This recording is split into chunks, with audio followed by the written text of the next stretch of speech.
Well, again, good afternoon, everybody. I'd like to welcome you all to today's webinar.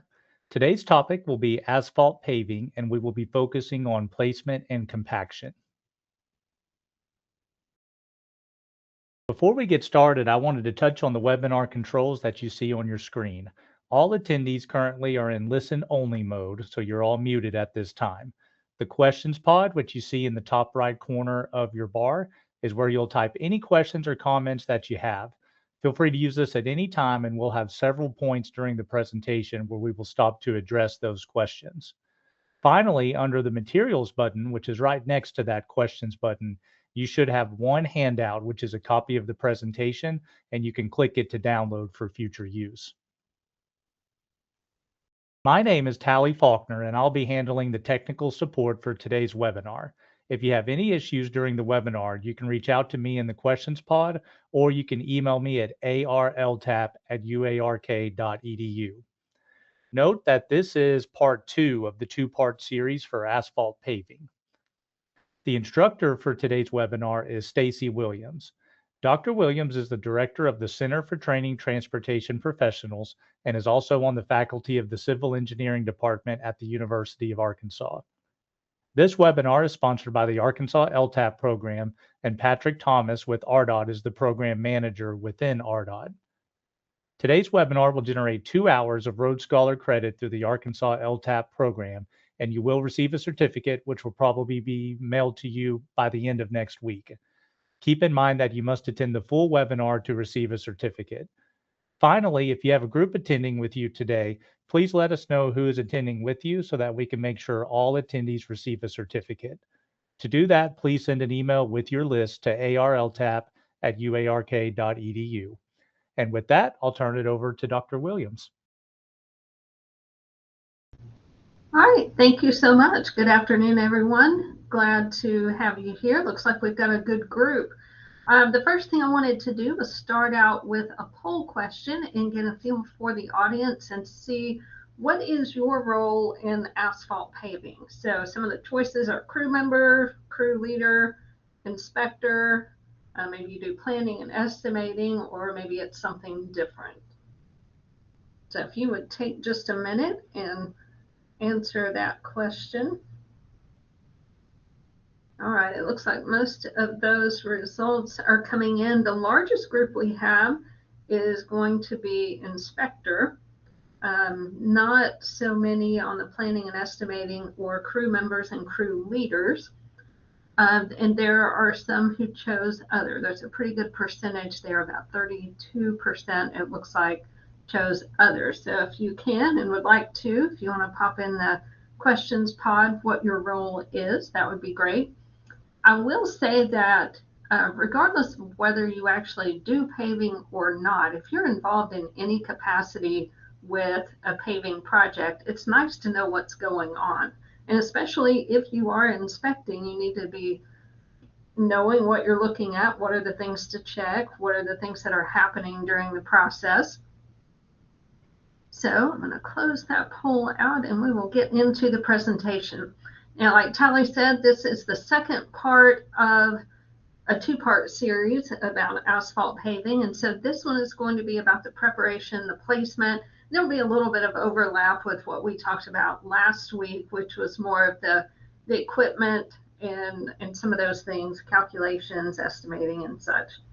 So asphalt is a flexible pavement. It is made of rocks and oil, so not a whole lot to it. It does get much more complicated than that, of course, but those are the two basic components. So when we look at the aggregates, we're trying to take different sizes of rocks, aggregate particles, and put those together. We want, depending on the type of mix, we may be making a dense graded mix, so I want all of those different sizes of particles to lock up very tightly and form a good structure for supporting traffic. To do that, we typically need multiple types of aggregate, or at least different gradations of aggregate. So in this job mix formula that I've got on screen right now, you can see there are 4 different types of aggregates. Each one of those has its own gradation, and each one of those is added into that total mix at a certain percentage rate. So that cold feed percentage down at the bottom portion it tells you what those percentages are. And then all of that is blended together to give you an overall gradation, which is in the next to last column on the right, that job mix, that's the gradation. So that gives you some idea of the size fractions of aggregates and how they are combined. Now the binder, or the oil that goes into the mix, is it's a specific type. It's going to be graded according to how it performs. Most of the binders that we use across the country now are performance graded, or PG binders. What that means is that there is a range of temperatures at which that binder is expected to perform the way we want it to. And depending on where we are in the country, what type of climate we have, what traffic levels we're expecting, we're going to have those certain expectations. In Arkansas, the base grade is a PG 64 minus 22, which means that that binder is expected to perform adequately at a high temperature of 64 degrees Celsius and a low temperature of minus 22. There are some more details that go into that, but that's the gist of it. And then if we need to upgrade that for higher traffic levels, we might bump up to a PG 70 minus 22, and the grades generally go in 6-degree increments, again in Celsius. And then our interstate highways are going to be PG 76 minus 22. Each of those is going to behave a little bit differently, so that as the performance grading goes up, it's generally a stiffer binder. So it gives it a little more substance. Now the rock is the structure of the pavement. The oil is the glue that holds that structure in place. And because asphalt binder is a viscoelastic material, it's going to behave differently at different temperatures and have a little more give. So back to that flexible pavement idea, that's part of our goal, is that we do have some of that give and take. Now at a low temperature, the binder is going to be more, act a little bit more like a solid. At higher temperatures, it's going to act more like a liquid.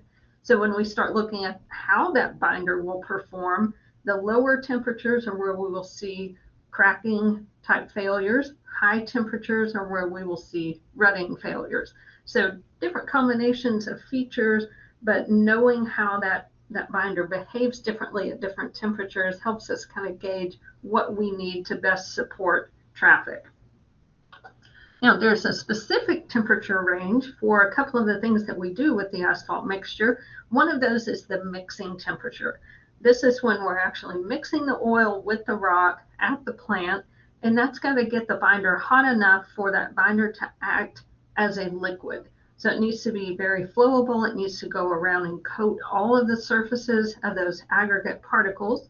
It needs to create a bond, and we're going to make sure that that is a thorough coating so that we can prevent failures called stripping, which means the binder films come loose from the aggregate particles. Some of this binder is actually going to soak into the pore spaces in the surface of the aggregate. So just a little bit of that will kind of infiltrate those surfaces. A little bit of that is good in that we're getting a tight bond. Too much of that, while it's not necessarily a performance problem, it does cost more because your binder is kind of soaking into the aggregates rather than being on the outer surfaces, serving as the glue to hold the skeleton together. There's another temperature range for each binder type, and that is going to be compaction temperature. At the plant, we want everything nice and liquidy, so it gets coated and it's flowable. We can put that mix into a truck. We truck it out to the job site, but as we place it, we want to get it compact, and we don't want it to be movable and liquid-like for very long because we want traffic to be able to get on this material. So compaction temperature is that range where it's starting to cool down, but we still have some level of workability to really push those particles together, put the rollers on it. We want that to seat together and form that stable skeleton. So at that point, the binder is becoming more of a solid, and it is acting as that nice glue that's holding everything together. Then at ambient temperatures, it's pretty much like a solid. Even though it can move a little bit, it behaves more like that solid to support traffic. Now, on a mix design, you'll have lots of information. We have binder content. So as you're looking at what material is coming out to the job site, make sure, first of all, that you have the right mix design. You are actually getting the correct mix. Our plants, a lot of times, will make multiple types of mixes and store those in silos. So as the trucks go, make sure they got the right thing. It will tell you the type of binder. So we've got a PG64 -22. And then a couple of lines below that, you see mixing temperature and compaction temperature. The lower the binder grade, the lower the temperatures will be in general, but there is a specific temperature range for both mixing and compacting for every binder source. So it's not a one size fits all. It's not just because it's a PG64, it's always this range. It's going to be something very specific to that particular source. And then the temperature that's given on the mix design is generally going to give us a ±5 degree window. So that is the range that we're trying to hit. So I know that for this particular one at 315 degrees Fahrenheit, that's going to give me optimal characteristics for mixing, being able to coat the particles. By the time I get it out to the job site, I'm going to have optimal compaction properties under the roller somewhere around 293. Now, the word of the day that will apply to pretty much everything we talk about with placing asphalt is consistency. I can't stress this enough, that everything within the process of making asphalt, transporting it, placing it, compaction, everything is going to be much better when we have consistency. So our goal, even if we're not totally on target, we typically end up with a better product if we can maintain that consistency. So let's get ready for the job. This is a little bit of overlap from last week where we're getting ready for a project, and maybe we've done some milling. You may have a project that includes some leveling courses before the primary paving. You see here, there's a broom truck coming through. This is an area that has been milled, so there are a lot of crumbs and particles. And asphalt is kind of, it's that sticky stuff. We're going to stick it down, and we want it to stick to what's underneath it. Anytime I have water or dust, dirt, crumbs, anything that's loose, that's going to prevent that bond from happening between the asphalt layer and what's underneath. So we got to get that cleaned. And then we also want to do everything we can to make sure that it really will do a good job of sticking to the surface that's underneath it. And most of the time you will see a tack coat placed. This is an emulsion product that's going to help bond the old and the new surface. It serves as somewhat of a waterproofing layer, but really we're just using that as kind of that extra stickiness to hold everything together. We don't want the new layer to shift laterally, and we don't want it to come loose in any version. So typical rates are going to be 0.02 to 0.1 gallons per square yard. But if you have a milled surface, you might have more texture that you need to think about, and that might require a little bit higher rate on your tack coat. Now, when you're applying the tack coat, a distributor truck will spray that. There's a spray bar on the back, and each one of those little nozzles will kind of spray out and leave a fan of the emulsion product. When it comes out, it's going to be brown in color. I'll go back to the other picture. You can see how it's kind of a brownish color. That's because it didn't break yet. After it breaks, it will turn black, which just means the emulsion, being a combination of water and oil, those two components are now separating. We really only want the oil part. So the emulsion feature just gives us a good way to spray it, because I can't spray thick, tacky binder that well. But what we're really wanting is the good out of that glue to put it down. But if I'm in a situation that's got a bit of texture, I may want to spray tack coat in one direction, and it might look something like that. And the more evenly you have your nozzles set and the fan width, you need to have some overlap. But sometimes we get a stripy appearance, and we need to have something that's nice and consistent all the way across, so that every bit of asphalt mix that gets placed on the roadway feels the same thing. So again, just another level of consistency. So some contractors will spray half of their rate in one direction and then turn around and go the other direction to put the other rate down. That also hits the other side of that texture so that you don't have gaps. Now, we use haul trucks to get our material out to the job site. We talked a little bit about those trucks last week, but make sure that your bed is clean. Make sure you're using proper release agents. A lot of people think diesel works really well to clean up the trucks, and it does work well, but it's so bad for the new mix that you're going to put in that truck. Diesel is a lighter cut of that petroleum product, similar to the asphalt that's going to go in it, and it will actually eat the asphalt films off of those aggregates. So make sure you are not using diesel or any other petroleum type product, solvents and such. You want to use something that is not going to cause a problem with the new mix that you're putting in there. Then we're going to load into the top of the truck. We're going to load in sections, usually at least 3 drops of mix per truck. If you got one of the larger trucks, then you might do 5. But you want to load that a little bit heavier toward the front, but keep it distributed so that it's a little bit safer to travel. And make sure when you're loading from the plant that you're not dribbling the mix out, trying to achieve the absolute maximum weight limit. Set it, drop it, but once we load that material into the truck, it's coming out of the plant or out of the silo. When you dribble, you kind of close the gate on where that mix is coming from, and that will sometimes lead to segregation where only certain size particles are able to come out of that gate, and so you're getting a mix that's really not representative. So we want to have what's been mixed, it's in the plant, we want that to go into the truck without changing any of those size characteristics. And then from the plant, we're going to head out straight to the job site. So looking at those drops, we might load one in front, one in back, and then a third one that kind of sits in the middle. A larger truck, you might do 1, 2, 3, and then 4 and 5 could sit in between those intersections of the others. So at an actual plant would look something like this. That means your truck driver has to be able to shift forward and backward to make sure that those drops land in the right location. And then make sure you do keep it a little bit heavier toward the front just for vehicle stability.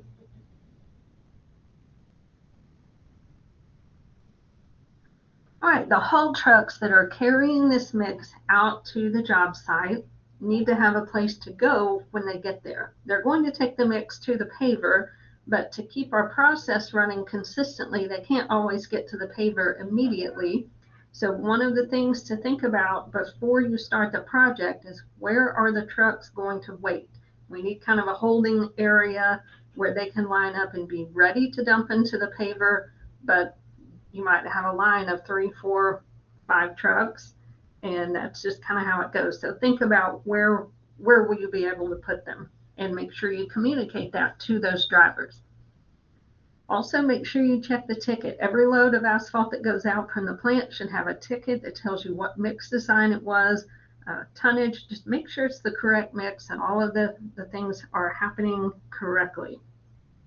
And then when it's time for the truck to line up and back up to the paver and dump that load into the hopper, they're going to center up and stop just ahead of the paver, but we do not want them to bump the paver. So don't back into it where it jars the paver.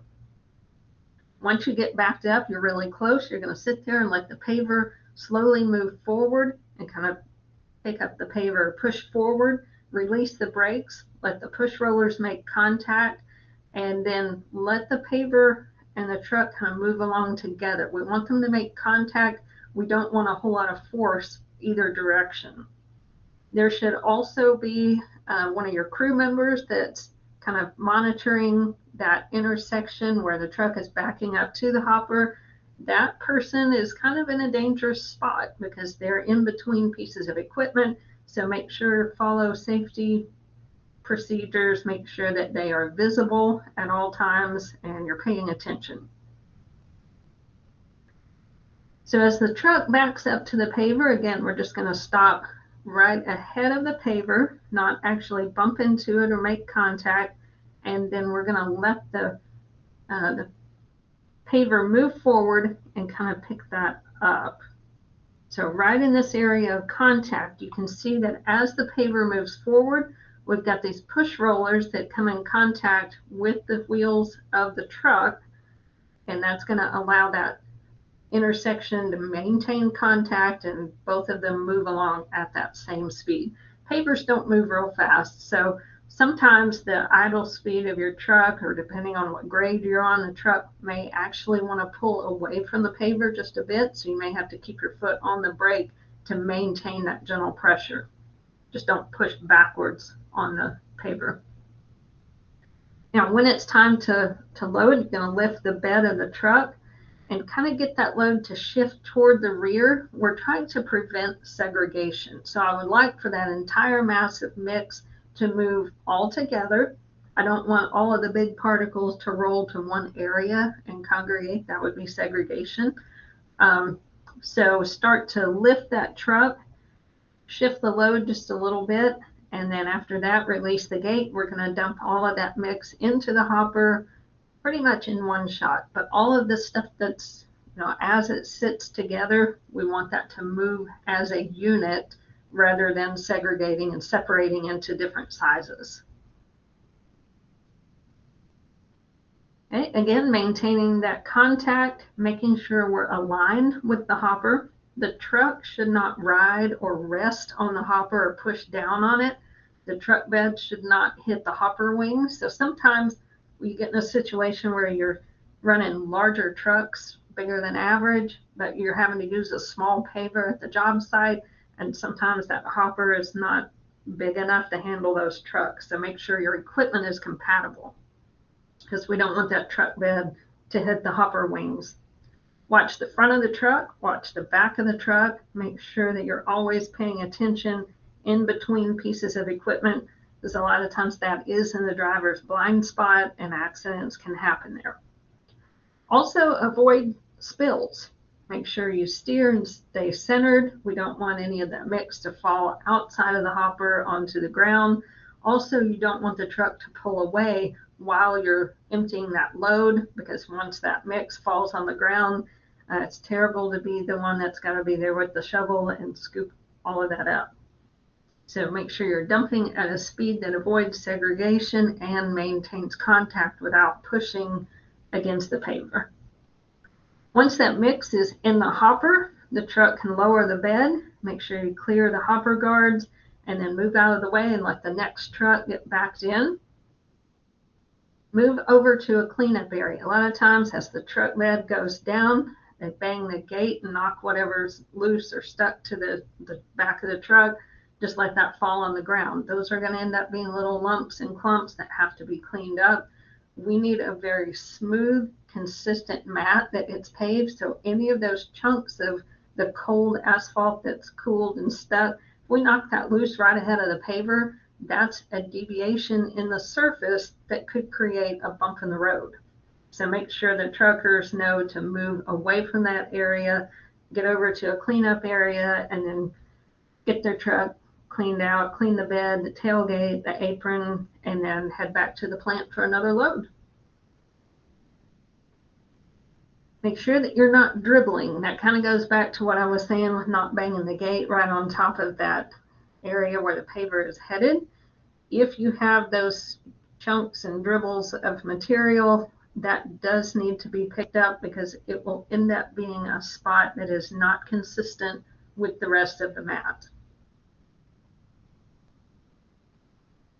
Also, watch for overhead power lines. A lot of times during construction zones, we've got some temporary utilities and the lines may not be as high as usual. You bring in a big truck, raise that bed all the way up, and we may have an oops. So pay attention for that. Make sure you have the correct signage for any of those low-hanging wires. All right, at this point, do we have any questions? Yes, we have had one question come through, And yes, if you guys have any further questions come up, either now or as we continue on, please feel free to get those posted in the questions pod and we'll get to them as we move along. The question I have, when we apply tack coat on the roadway, the haul trucks driving to the shuttle buggy end up driving over the tack coat and we can see the tire marks afterward. Is that okay, or can it affect the consistency bonding of the pavement? Um, it's okay. It's not optimal, but it is kind of the way things have to work because you've got to get those vehicles in there. So on most paving projects, you do have some trucks that are driving on tack.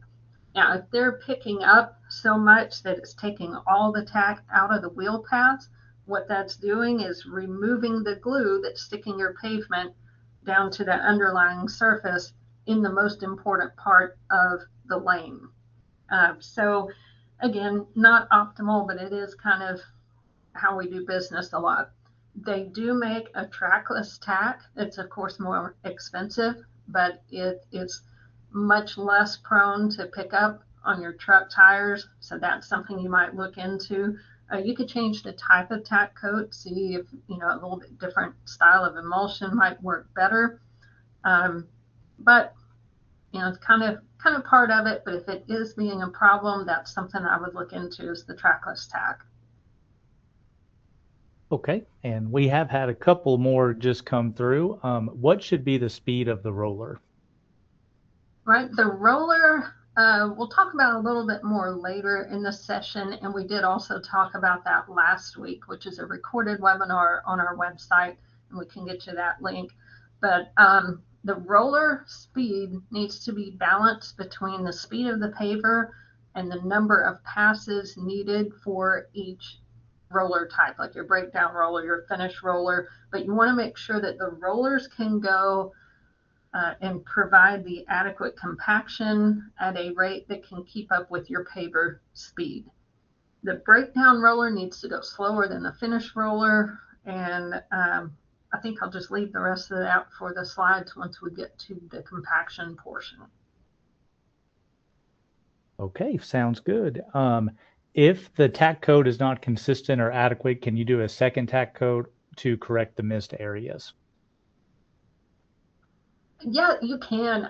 If you do that, I would do that pretty quickly, because you'll see it as soon as if you've got a nozzle that's clogged or something, you'll see that there's a strip that's missing. You can turn around and go back the other direction. You can apply just a second coat that way. The distributor truck, when you put a second layer, whether you're going the same direction or not, you're putting another truck with tires on that tack that could pick up. So just keep that in mind, but make sure that if you have significant missed areas, I do think it's worthwhile to head back over that and make sure, especially if it's in the wheel paths, places where the pavement might be more likely to want to shift because that's where the traffic loads are sitting. Okay, and the last couple I'll kind of combine into one question here. What's the average drying time of the tack coat, and is it necessary to apply tack coat in both directions?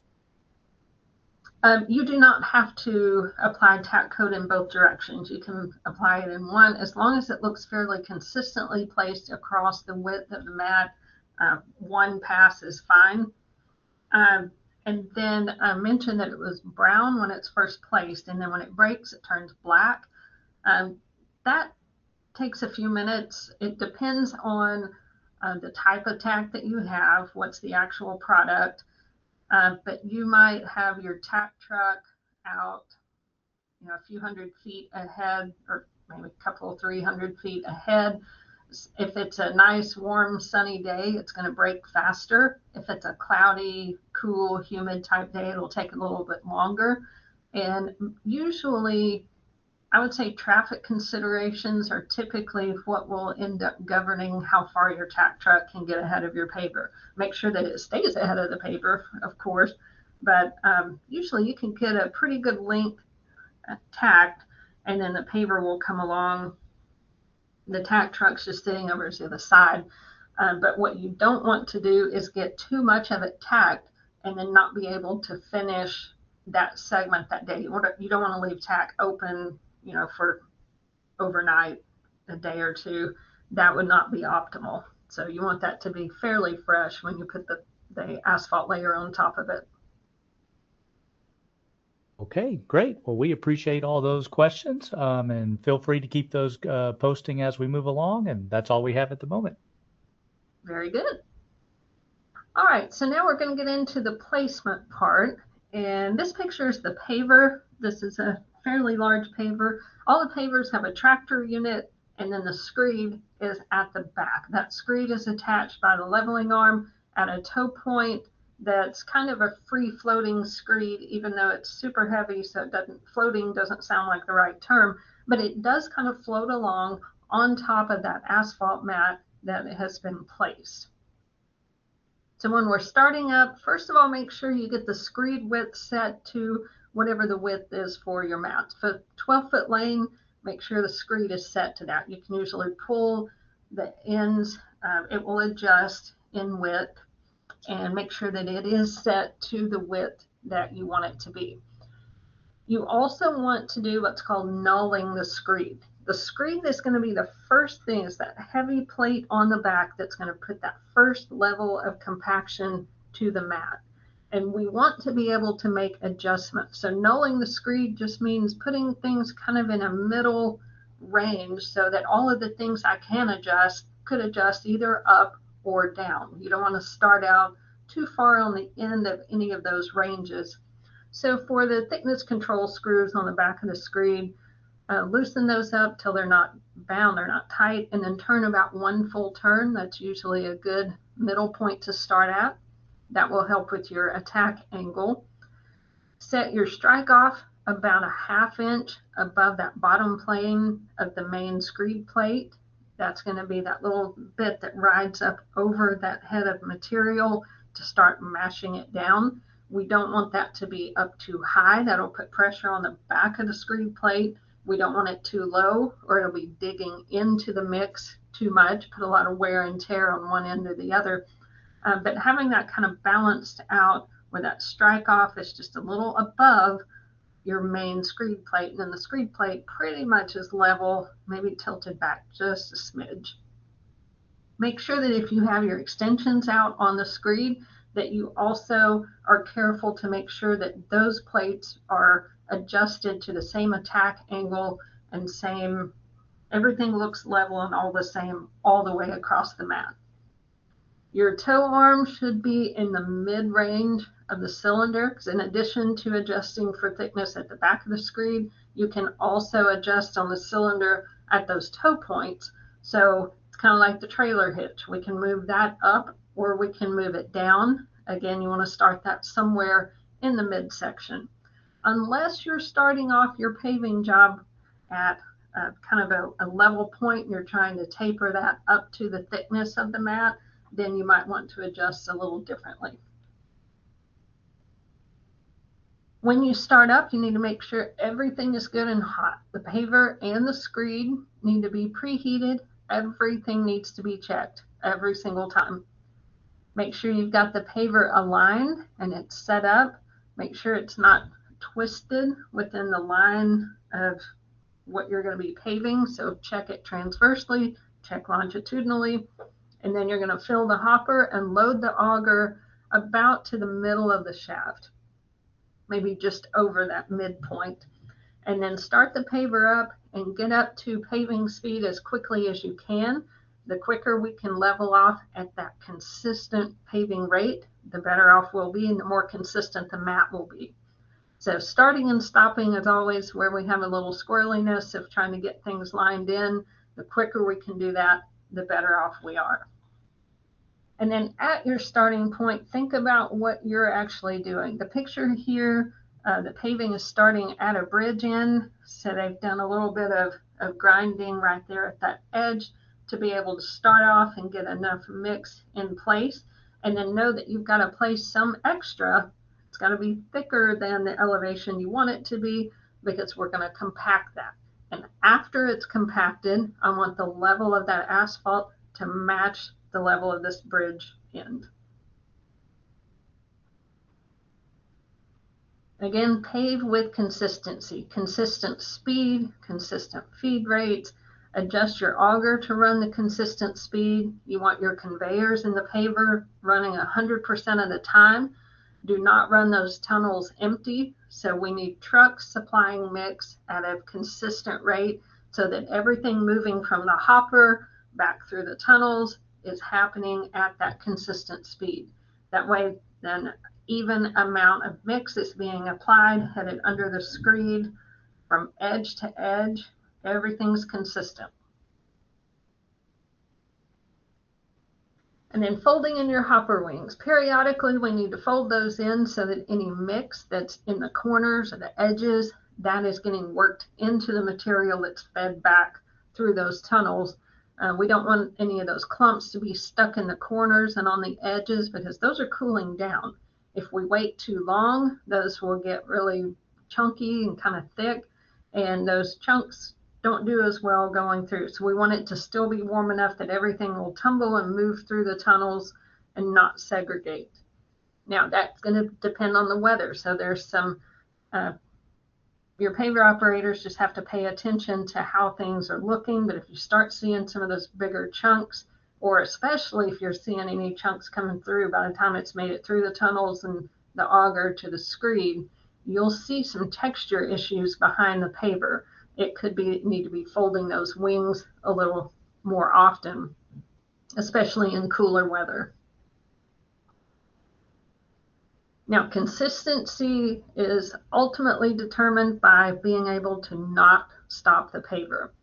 When you stop the paver, the whole process kind of gets disrupted.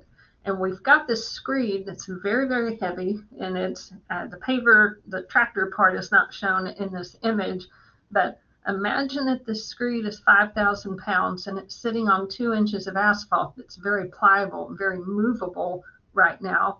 If you stop, all of that weight is just going to sink down into the mat. And then when you take off again, it's got to kind of hump up over that to get going again, and that makes a bump in the road. So if we leave that bump, traffic will feel that. If you start and stop your conveyors repeatedly, that does the same thing.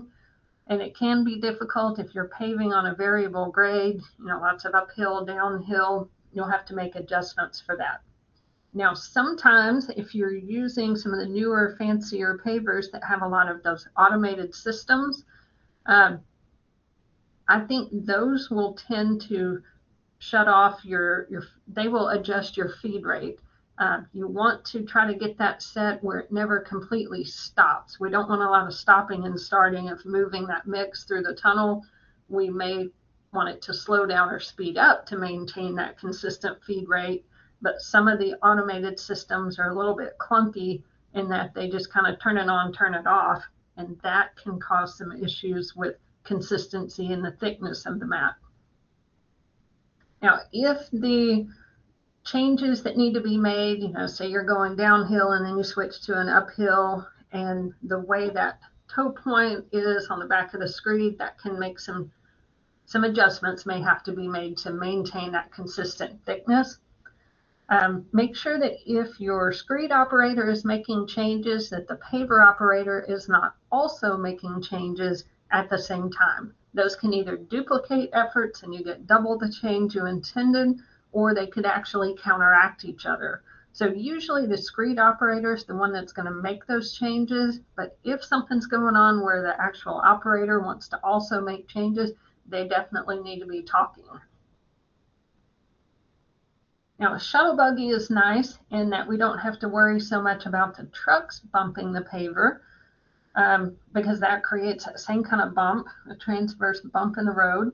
But a shuttle buggy is a material transfer device so that the dump trucks can back up. They dump into the shuttle buggy, that front hopper there that you can see on the right end of the picture. The mix goes in here, and then the mix is moved up the conveyor, remixed, continued to be heated, and then it goes through the back conveyor and is deposited into the hopper of the paver without anything having to come in contact with the paver. It just drops it right in the top of the hopper. So with the truck in front, it looks something like this. So if the truck bumps the hopper of the shuttle buggy, that's okay. It didn't bump the actual paver. Here's another example of that same kind of thing. You can see where the mix gets deposited into the hopper of the paver. And that also can alleviate, because there's some storage capacity in the shuttle buggy, that can alleviate some of the issues with how many trucks you have to have parked. They can go ahead and dump into the shuttle buggy and be on their way and get out of the way of the next trucks that are showing up. And then paver speed, we need to make sure that we're paving at a speed that is conducive to consistency, first of all, but how fast can I get the trucks there? How fast can my rollers keep up with getting everything compacted? All of that system has to be balanced. And we looked last time at some of those calculations. But if you change the speed of the paver, you need to think about all of the other effects of that change. If you speed up the paver, but you don't change your feed rate, then you actually have less mix going down on the ground. The other thing that happens is that screed has less time that it's putting pressure on a particular point on the roadway. You're not going to get quite as much compaction from the screed. So you might be able to pave a further distance, but your rollers may have to do a lot more work to actually get compaction. So it's not always beneficial to go faster with paving. Now, a lot of our specifications are going to have a required rate, like how much mix you have to have, how many pounds per square yard, or you may have a specification that requires a certain thickness of pavement. So we got to make sure that we're sticking the mat, which is just poking a little wire down in there to make sure that the thickness we think we're getting is actually there. Now, you don't need to do this consistently, maybe once every 1,000 feet or something, but if you've got a good consistent process, this is just kind of an extra thing you can do to check. Now, if you're standing on the back of the screed, remember it's not yet compacted. So if you are seeing a thickness that matches the plan rate, it's going to be less than that after the rollers have gone by. So that means you're running a little too low on your rate. Usually you will compact down maybe 20%. So if you want a 2-inch thickness of pavement, when it's all said and done, you need to be about 20% thicker than that, maybe 25% thicker than that before it's compacted. All right, next let's talk about that compaction. Compaction is a really big deal. It is probably the most important factor that affects the performance of that pavement. And compacting is the process that we do. So it's the thing that you do to get all the material in place, but we're trying to achieve a density. Density is the measurement. That's how we're checking how good our process of compaction is happening. So density is the measurement, compaction is the process. Now, screed compaction is the first bit of compaction that happens to the mat, and it's actually fairly significant. So a typical screed might be 3,000 pounds. The extendable ones have more gizmos, more weight, more material. Some of them may be as much as 5,000 pounds, but if those extensions are out, then you're probably getting the same effective weight of screed. It's just spread out over a larger width. A typical screed can give you anywhere from 70 to 85% compaction. Some of the newer ones that have the tamping bars, the vibrating screed, high density pavers, that kind of thing, those can get you actually up to 90, sometimes 95% compaction. So there's almost no rolling that has to happen after that. Now, those are big, expensive machines, but they do exist and they're pretty neat. The tamper bars are on the front edge of the screed and they apply some vertical compaction, the kind of beating on that pavement as the screed is going across. So that's why the mix is as hot as it's going to be, because it's continually cooling down from this point on. So part of our goal is to get as much compaction as possible while that mix is still warm enough and workable enough to move around and seat into place. So the earlier we can get on the compaction, the better. And that's why these tamper bars on the screed That's literally as early as you can get it. And then the vibrating screeds will also help with that. You want a lower amplitude. Amplitude is how much it bounces up and down, so to speak, how hard it's hitting it.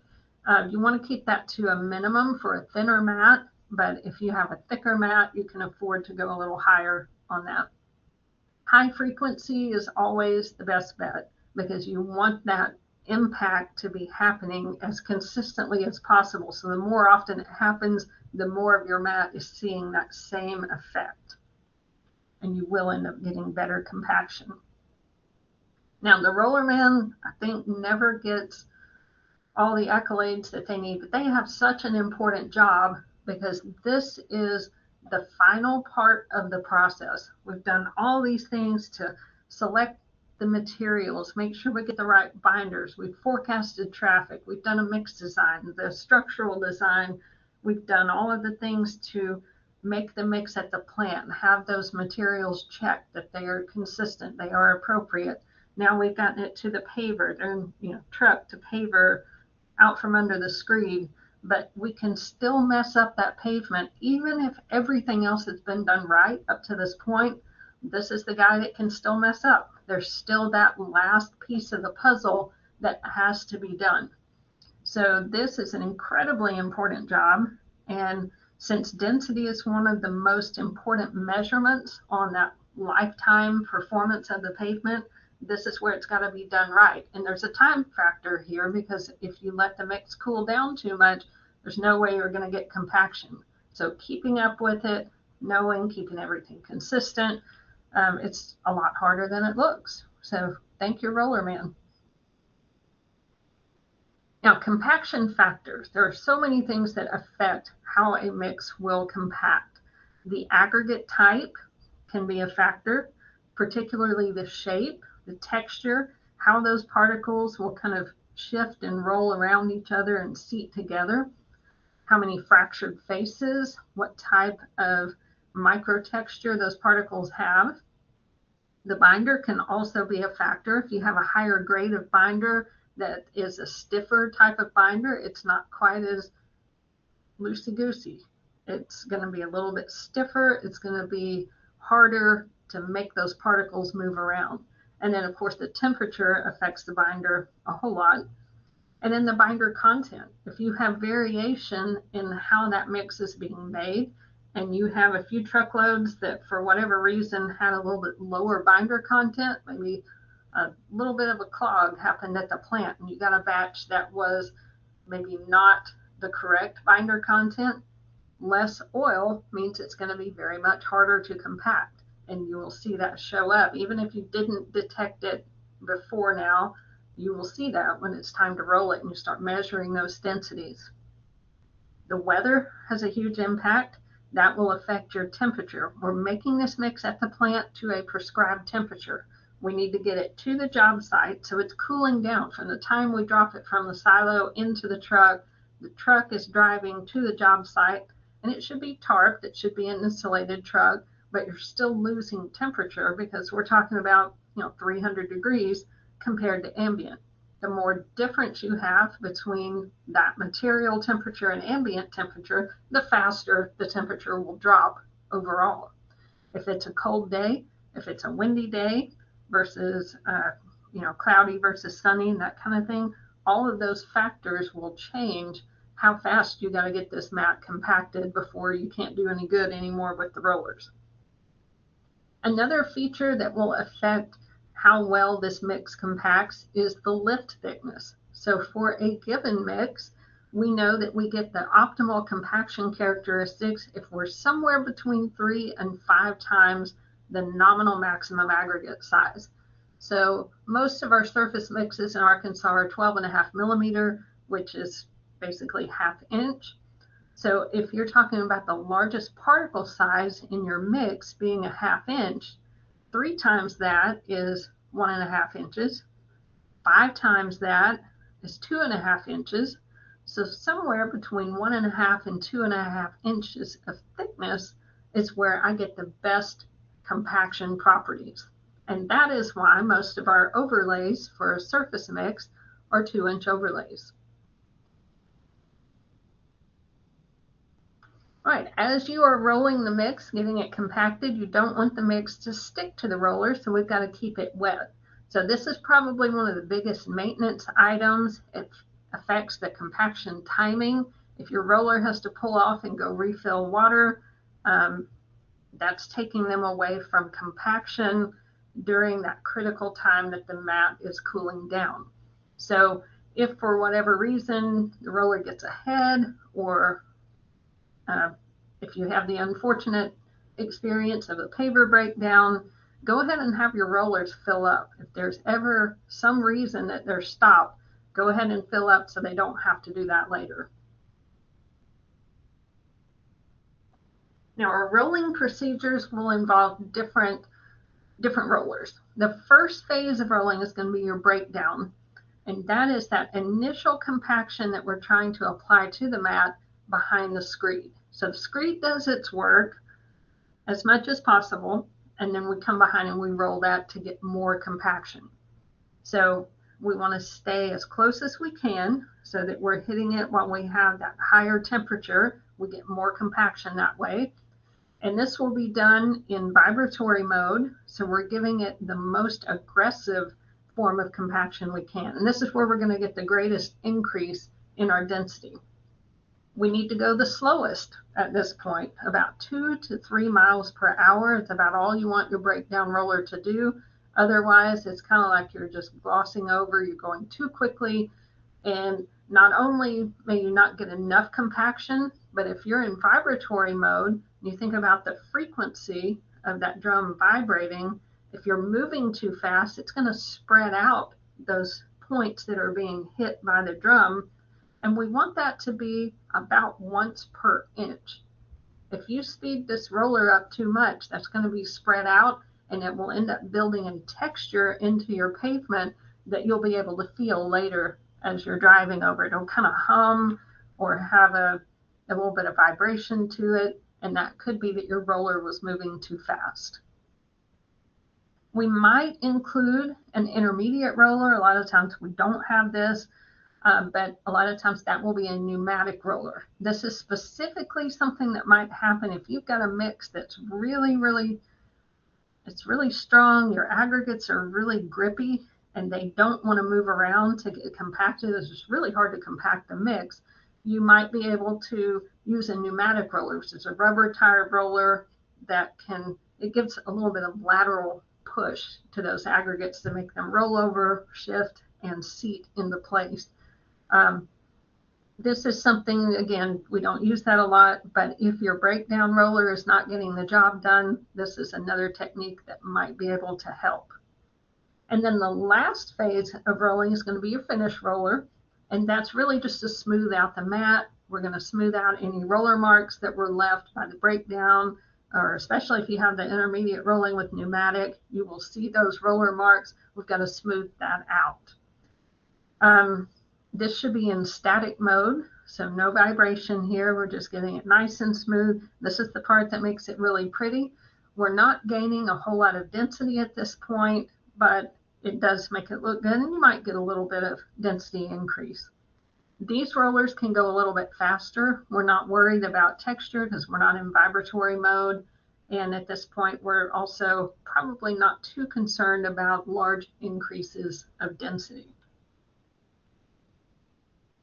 Next, the rolling pattern. We've got to figure out what pattern of rolling that's going to actually work for this mix. So how many passes does it take for me to get the desired compaction level? So usually you'll start off with a test strip, 400 or 500 feet, something around that range, and try different combinations. If I do 2 passes of the breakdown, and you can get in there with either a nuclear gauge or a non-nuclear density measurement, either one of those, get in behind right after the roller passes, take a quick density measurement, and then have the roller come back. That would be the second pass, measure that density again. If it did some good, you're going to see that density go up. So how many times does that happen that you're still getting significant increases in density? And then maybe you want to switch out, do 3 passes with the breakdown roller, 1 pass with an intermediate roller, those types of things. What combination is going to give you the most efficient means for getting adequate density? Usually density is one of the specifications that will make or break how much pay you get on a job, so it's a very big deal. Then we have to figure out how many rollers does it take to do that, balance that with our production rates from the plant, how many trucks we have, how fast the paver's moving, how far the trucks are having to haul, how often do they get caught in traffic, all of those things that could disrupt the flow of that paving project. And again, we're trying to hit consistency where we are not destroying that consistent motion of the paver. For that reason, if you have a roller that goes down and you have a roller failure, you have no way left to get that mat compacted. So always have a backup plan, whatever that contingency plan is. Maybe it's that you have another roller you can bring in, or maybe it's that this roller is not really being used to its maximum level and it may have time to change to vibratory mode and go do some of that breakdown roller, where it could also be the finish roller in static mode. Just have a backup plan for how you can continue to get that mat compacted if something goes wrong. This is just a picture looking again at some of the devices that you can use to measure your density. So looking at types of rollers, vibratory passes, the number of static passes. The picture on the left is a nuclear density gauge. So you would run that in backscatter mode, and you're going to measure the wet density at 15 seconds. So just a quick check. Is the density absolutely correct? Probably not, because these devices are not 100% accurate, but it does give you relative numbers. So if the density is still going up after each pass, you're still making gains on density. And then the other picture is just a couple of the non-nuclear alternatives to that. And honestly, the paperwork and licensing associated with nuclear devices is kind of problematic in some cases. So if you don't already have that, I would recommend looking into the non-nuclear alternatives.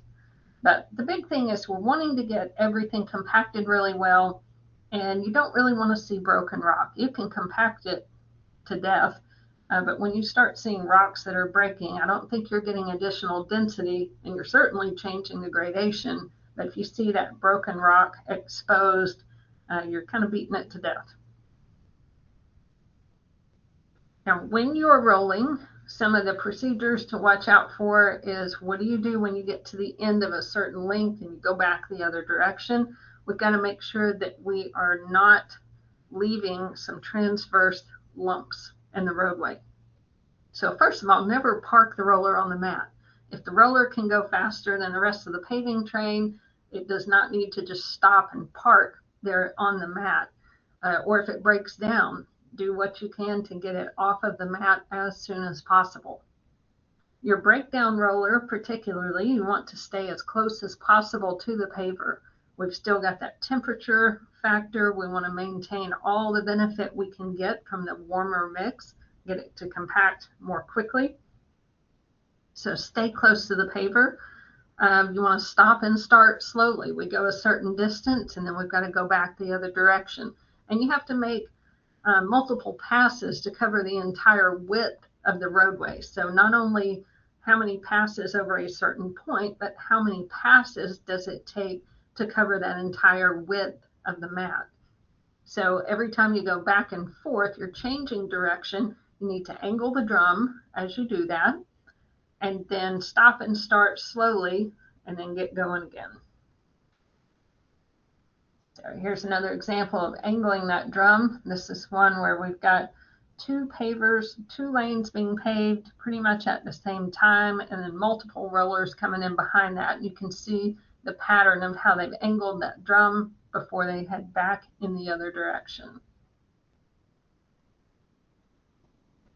When you're compacting, you need, again, to get the entire width of the mat compacted the same.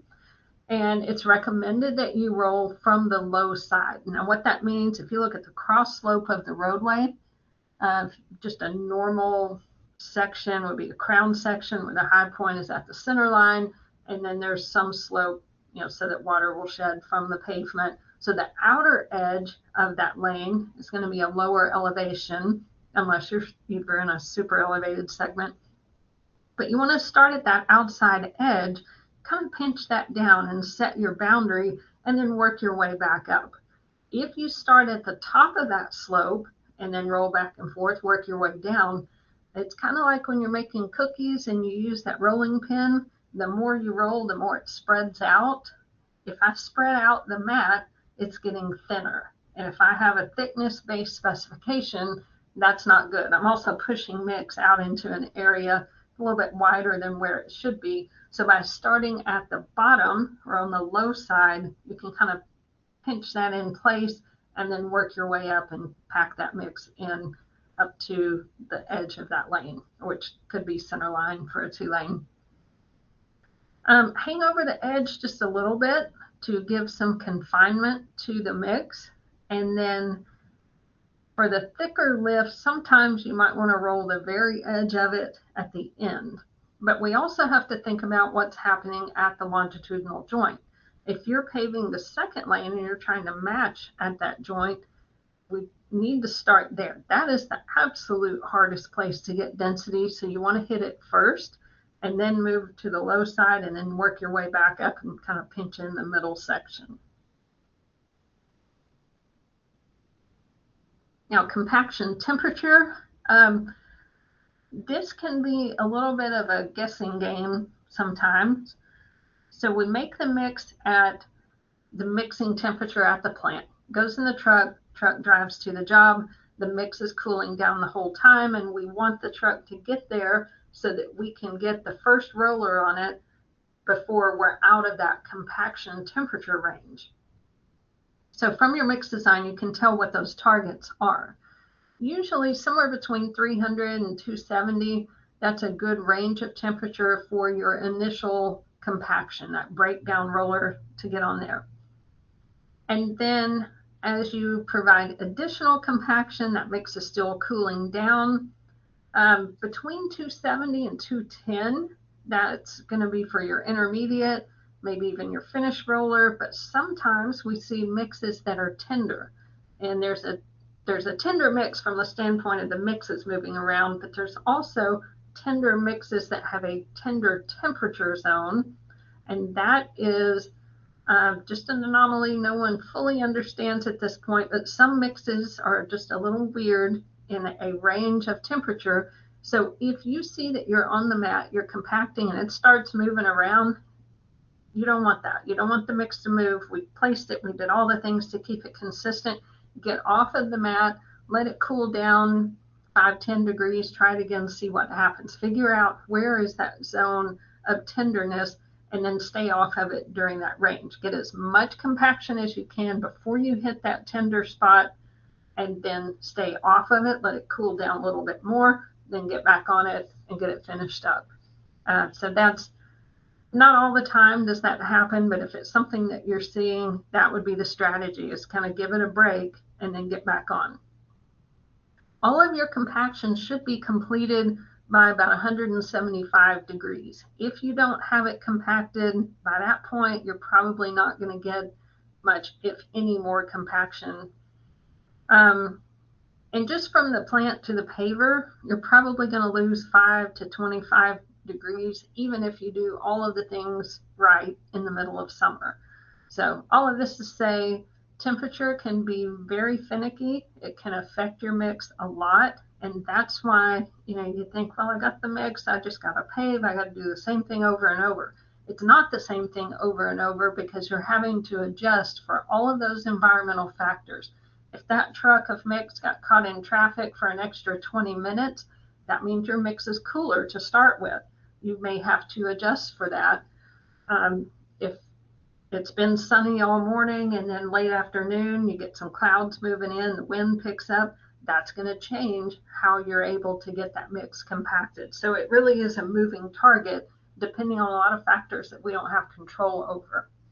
So all of that will affect your rolling zone. And the rolling zone is how far you can go in one stretch. For consistency's sake, we would like to roll a long stretch before we have to change direction. Every time I change direction, I'm losing a little bit of time, efficiency, all of that, and also consistency, because there's the potential that we stop and start and that change leaves just a little bit of a bump in the road. So we would prefer to have longer distances if we can, but the further you go at once, the more the mix is cooling down before you can get those additional passes applied. So you have to balance all of that. Typically, I would recommend that you start, if you're at 250 degrees, you can go about 250 feet, but then adjust that depending on temperature, sunshine, production rates, all of those things. But the entire width of the mat needs to be completed, compacted, while it's within the appropriate temperature zone. So pay attention to the edges, pay attention to the wheel paths, make sure everything is happening consistently across the entire width. Once all of the rolling is done, then we've got to wait a little while for that to continue cooling down and figure out when to open this to traffic. That is something that I recommend you talk about before you start the project, because people have differing opinions on that. I would say somewhere between 110 degrees, 140 at the most. But when you are in a neighborhood or a city street that's got lots of driveway access points, nobody wants to wait. They see the paver has moved on, the rolling is completed, they're ready to go. What are you waiting on? Well, it's still a little tender, still a little mushy. So until it gets cooled down, anybody driving across that fresh mat could tear it up, and that will leave a bump in the road. Sometimes contractor vehicles get on it and they go here and there, and that will leave a mark, and you will see that long term. So make sure you have policies in place for if that happens, is the contractor responsible for fixing it? How do you address that? What temperature are you going to allow traffic on it? Or maybe you allow regular passenger cars type vehicles at a certain temperature, but no large vehicles until it's cooled down a little bit more. So lots of ways you can approach that, but you don't want to do all this work and then have someone drive across it and tear it up. Now, there are some helpers on how to figure out rolling zone, figuring out the time frames available for compaction. And since that is affected by the weather, the wind, the sun, all those things, it's kind of handy. And there is a tool called Multi-Cool. This is, I believe it's on the NCAT website. You can do a Google search for Multi-Cool, and it lets you put in information. What is your project? What's the thickness of your mat? What type of a mix is it dense graded, open graded, that kind of thing. And then you put in a lot of the weather conditions for that day, and it will predict about how much cooling you're going to get. So if your plant temperature is whatever, and then your distance to the job is X distance, then it will make these curves for different thicknesses of pavement, and all of that, and kind of give you an idea how much time do you have to get this section of mix compacted. So pretty handy, fun to play with. You can see the bottom right of the slide. It'll tell you your time available for compaction. So the first lift was 48 minutes, second lift was 74, and so on. So those cooling curves are fun. Now, the other thing we want to look at is just texturally, are we seeing anything as an inspector? Is there anything that looks wrong? And you can tell a whole lot from the texture of the mat. As soon as it comes out of the screen, a lot of times you can see if there's any area of segregation. Sometimes we'll have some tearing or some checking. We'll have tender mix. And you can see in this picture, there's sort of a blob here that does not look like the rest of the mat. Well, something happened. Sometimes it's end of truckload segregation. It's an area where we had some of those cooler chunks that came from the hopper, went through, and the auger sort of broke them up, but it leaves a different texture because it's technically a different gradation.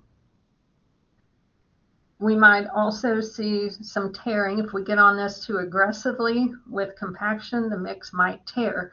This could be a combination of not having a good tack coat's not sticking well, or for whatever reason, and then that temperature sensitivity. We get on that with the roller and it just wants to push the mix down the road instead of pushing it vertically down into the surface. And then a tender mix is also going to mush around a whole lot too much. So sometimes we can't get compaction because the mix is just not cooperating at all. One of the strategies is to get on that with a pneumatic roller. And you can see here those individual tire tracks that are quite a bit deeper than they should be. So they're definitely moving the mix around, but it's going to be a really tough call to get all of the roller marks rolled out of that. Another type of segregation we can have is called temperature segregation.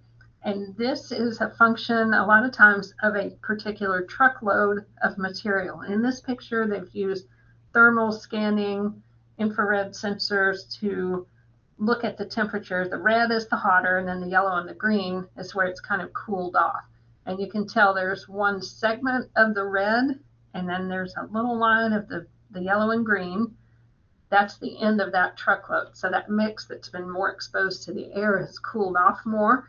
And then we got another truckload, and you can see that patch or that blob of red there, that represents one truckload of mix. And we're getting that segregation, maybe not so much that's visible to the eye in terms of the texture, but the temperature changes cause it to be compacted differently.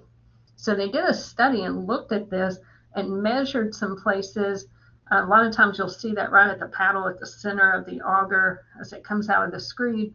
Right in the middle of that lane, you can see these green segments every so often. They mapped those and then came back later to see how did that pavement perform. And they did find premature failures that lined up with the exact locations of those low temperature spots. So temperature is an important factor for sure. And in intelligent compaction, this just smart rollers, adding newer technologies to keep up with GPS location. Where are you? How many passes have you done? And these can map out how many passes. If you tell it that I'm supposed to have 3 passes with this roller and I've got to go all the way across the width of the mat, it will keep up with that entire width, and it will signal and tell you, hey, you missed this spot. The spot didn't get quite all of its compaction, and it's a good way to help you keep up with that. You do this without any mechanical helps. You just have to count and you have to pay attention to where you are. Doing that over and over all day can get tricky. Now, there are lots of newer features. There are some of them that say they'll measure the density behind the screed. I think to some extent they can give you relative answers, but it's not anything I would trust like to turn in for density for pay. I think it's a nice attempt that gives you something relative, but it's certainly not a perfected experience at this point. And then at the end of the day, we have to figure out how to stop. Everything we want to do consistently, but at the end of the day, we've got to quit. So anytime we have that end of day, or maybe there's a weather system coming in, we need to stop for whatever reason. In theory, a butt joint is the best thing you can do. So you can put an end plate down here where the roller can roll across and compact this mix in against a vertical face. When you pull that board away, then you see that vertical face at the end of the pavement. The problem is if you're going to have to put traffic on it that night, you really don't want that. So while that would be the best format for us to be able to start up with on day 2, we oftentimes just can't leave it that way because we need to maintain traffic. So another option would be to take like whatever's left in the hopper at the end of paving and push that out and make a taper. So that will kind of gradually take traffic from the height of that compacted mat and bring them back down to what's underneath in a gradual form. when you do that, that's not something that you really want to pave on tomorrow as you start up. So you need to go in and cut that loose and get rid of it and form that butt joint for starting off the next day. Now, when you start off, you're going to have the paver set, and you're going to be placing mix to go right up against that intersection of where you quit yesterday. But remember, the screed is extremely heavy, and it's going to need to sink down just a little bit. So a lot of times we'll use some blocks, starting blocks or boards that we can use to allow for that roll down and keep the screed up until it can get up on that new mix. And if your attack angle is correct, you shouldn't have to do just a whole lot of corrections, but that can help you not have that little dip at a transverse joint. And when we're rolling a transverse joint, if you can, it's best to go crossways with the roadway between the old and the new material. You would like for your roller to go side to side instead of forward and back, because we want to bridge that and make those two sides match. So we want compaction on both sides at the same time. Now, it makes sense. That's kind of hard to do if you don't have a lot of right-of-way area or you've got a narrow roadway. That may not be a choice. So do the best that you can, but you do want to make sure and have that transition as smooth as possible. Check it with a straight edge, and do what you can to make that nice and smooth. All right, we are probably past time for answering questions, but do we have any in the questions pod? Yes, we have had one come through, and that is, what's the best way to ensure the pavement slopes match the existing slopes before resurfacing? Okay, I'm wondering, is that cross slope or probably cross slopes? Okay, say that one more time. I'm sorry.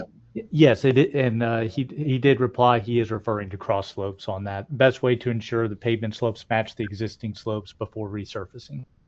Okay, that's just going to be getting that screed set up. If you have any screed extensions, make sure that those are all lined up correctly. The other thing will be if you have, if the existing cross slope is what you want it to be, and you're putting say a consistent 2 inches of mix all the way across, make sure your feed rates for both sides of the paver are the same, because you're putting 2 inches across the whole thing. Sometimes for drainage purposes, we might be trying to match a curb elevation. Maybe we did a little bit of milling and we're trying to fill in, and so it's not truly going to match what's underneath it. You may have to adjust the feed rate on the two sides of the paver to push more mix to one side than the other. And as far as that finished slope, that's going to be a function of having that screed lined up and balanced out all the way across from edge to edge. Okay. And we've had a few more. I know we may be getting short on time. I'll ask one more. If depressions or inadequate pavement thickness is noticed after paving, how would you correct this? Okay, if you have low spots, you really cannot just go back in and put more on top, because that will eliminate. They don't, you can't put an inch and then an inch and not really live together as a 2-inch lift. That nominal max, 3 to 5 times nominal maximum aggregate size being the optimal compaction, that's kind of what governs that. If you see some low spots, there's not a good fix for that other than to go in and maybe do some profile milling and put another lift on top of that, or to remove that small section and replace it.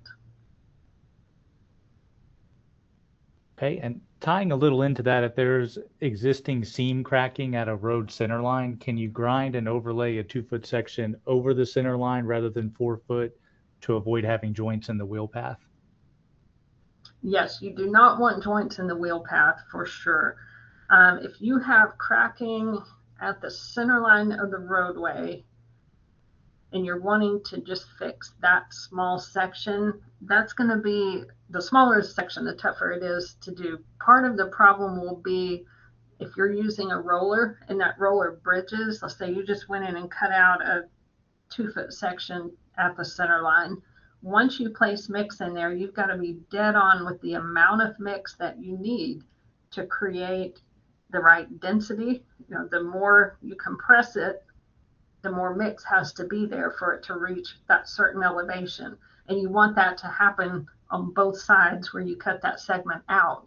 But where the old material is, if you're trying to match that elevation and you go over that center point with a roller, first of all, you're going to lose your high point at the center line. It'll kind of be flat right there.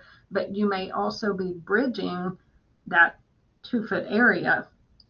So if your roller is really resting on the old material and not fully applying the pressure to the new mix that's in between, you may have low density there.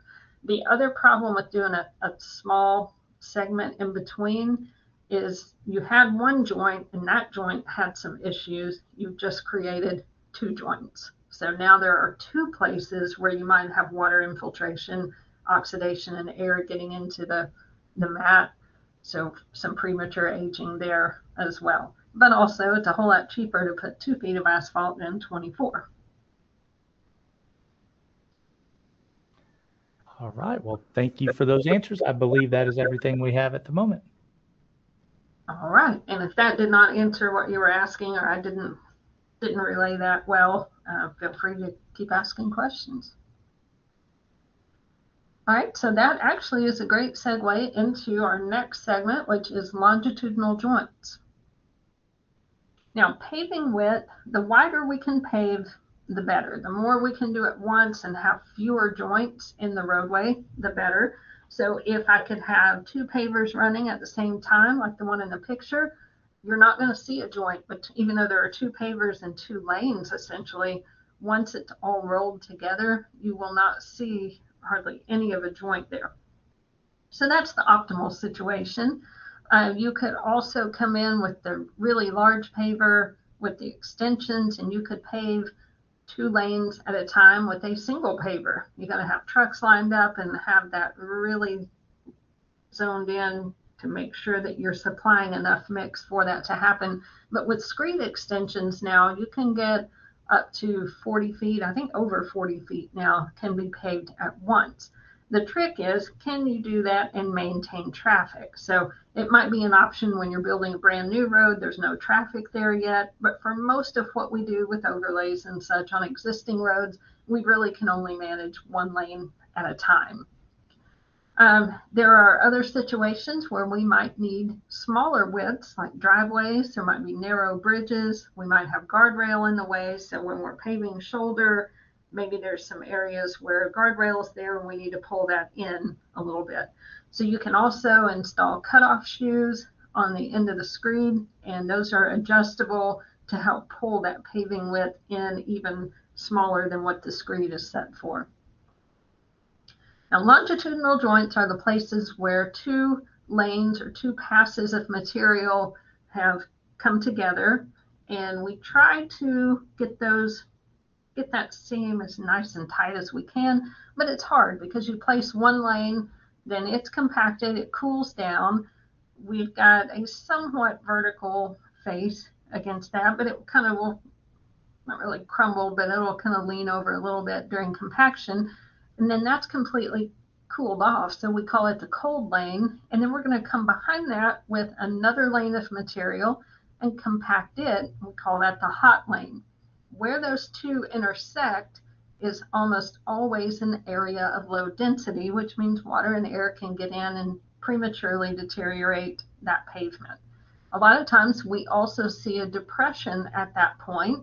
So if it is a low area, that means water is going to find it. Water always finds the lowest point, so water is the enemy to any pavement. I don't want to see water in those joints. But if you drive down a roadway after a rain, you will see so many places that the joint is still wet and the rest of the lane has kind of dried up. So we're looking at areas of low density. That means it is permeable to water and we may have some gradation changes there as well. So this is the kind of thing we see, and then that's where that premature cracking starts to happen. I actually worked on a research project where we went and measured permeability using a vacuum device. We put soap on the pavement and then used a vacuum to try to pull through to see where was that area of permeability. And we did that in squares and kind of mapped out a section of the pavement. So this is basically a lane plus a little bit, and each of those squares is then mapped out, and the photographs are here. And you can see all the bubbles are really lined up on that joint. So we know, kind of common sense that that happens, but the degree to which it happens is sometimes kind of shocking. So if soap bubbles can come from the pavement, we know that water just resting on the pavement is also going to go through. So how do we make those joints a little bit better? Well, one way we can do that is just in how we roll that area. So when we get that breakdown roller, we could roll from the hot side, which means keeping, for that first pass, keep the roller completely on the hot side of the joint, which means there will be a little bit of a hump left from the cold lane over, say, 6 inches to the edge of the roller. That leaves a little bump of material. Then on the second pass, we come by and we roll that and pinch it down into that joint spacing. Using the vibratory mode, it works pretty well. You do have to have that extra pass of getting on that little 6-inch strip, so it does cut your efficiency just a little bit, but if you get a better product, then that's worth it. Some people like to roll on the hot side, but to overlap the cold side just a little bit. This is the most efficient in terms of being able to get done, but you're kind of bridging here a little bit. So if you're not putting enough mix placed right against that joint, the edge of your roller is on that cold lane, and so you might have a little bit of bridging, which would create areas of low density. You can use the vibratory function here, even though you're on the edge of that cold mat. But a lot of people will do this. Sometimes it works, sometimes it doesn't. And then another strategy is to roll from the cold side first. And this is where you put most of the roller on the cold side and you only roll, say, 6 inches onto the other side. I would say this is probably the least efficient, least desirable method overall. You cannot use the vibratory function on your roller because most of it is placed on that new mat that's already cooled, and you don't want to form micro cracks there, which means the rest of your mat that needs to be compacted right now is sitting there cooling down. So you're kind of losing ground. There are a few people who swear by this method and say that it works because you're really pinching in that joint material first. This is a great example of crushed rock at the joint. Sometimes we just beat it to death so hard that we are crushing the rock, and we're really not going to get any more density than that. So it's more of a function of how those rocks are positioned, when they won't twist, move, roll, or otherwise get seated into a gap. If we're breaking them instead, we're really not doing any more good. Now, when you form the first joint, if you look at this picture, you can see there's a problem there, but the edge is really ragged. And so remember when you pave the first lane that even though, does it really matter? It's just the first lane, but somebody's going to have to come through and pave the second lane and match that joint. If I don't have a nice, consistent, straight edge to follow, it's going to be really hard for me to adjust the amount of material going up against that joint to make this tight and to actually get density in those locations. Usually you want your longitudinal joints to land at a lane line, or maybe the intersection of the lane and the shoulder. And then for separate layers, we want those joints to be offset. We don't want that intersection as kind of an avenue for water to get in. So let's say you were paving base, binder, and surface. You had multiple layers. you don't want all of the joints to be in the same place. So those underlying layers, you would need to shift that joint location to one side or the other, and then your surface layer, the one on top, would be the one that usually will match the lane line. Intentional or not, a lot of times the lane lines and that difference in texture at the joint can sometimes be a pretty good visual cue for driving in a rainstorm. So drivers do kind of depend on that sometimes. Now the cold side, again, make sure that's straight.